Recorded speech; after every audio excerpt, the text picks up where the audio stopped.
Okay, right now I'm in the process of doing what's called centering. I'm trying to get the clay perfectly into the middle of the potter's wheel so I can put a hole in the middle to start to develop a cylinder shape. So what exactly are you creating? Well, from here, almost any shape could be made. It usually gets dictated after you go through to make a cylinder shape on where you're going with what you're making. So that this could end up being a vase, it could end up being a pitcher, something that's a taller form could be made out of a cylinder. And speaking of taller forms, this right here is so incredible. How long did it take you and Mike sitting over here? How long did it take you guys to make this? We started on that at Friday at about noon, and then we were able to get it completed by about 5 o'clock yesterday.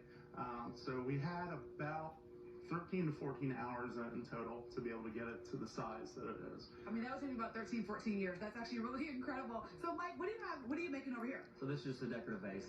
So you started like with the clay, and then it goes to this, and then what do you do after that?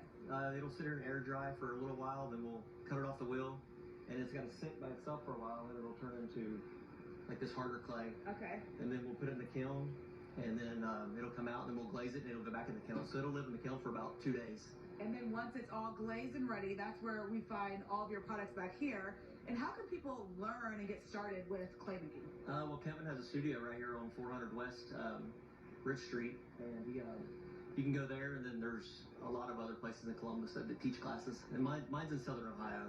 Okay, that's fantastic. Thank you guys so much. Real quick, I want to have Alexis come over. So Alexis, this is a great event. You're the festival director. How does it feel? Columbus Arts Festival, amazing. It's been a tremendous weekend. We have artists here from over 48 states and one Providence in Canada, and we have artists that are starting to sell out. So get down here now, buy your art, because they're loving our show, they're loving our city. Columbus is an incredibly welcoming city to artists, and our artists that are here displaying always say that this is one of their best shows of the year, and we love that, and we love our community for it. It is a great festival. Columbus Arts Festival happening today. Thank you so much, Alexis. Happens today from 10 a.m. until 5 p.m. Like she said, get here early, and if you get here around 11, you'll see Rodney and Jackie on one of the stages. Right, Jackie?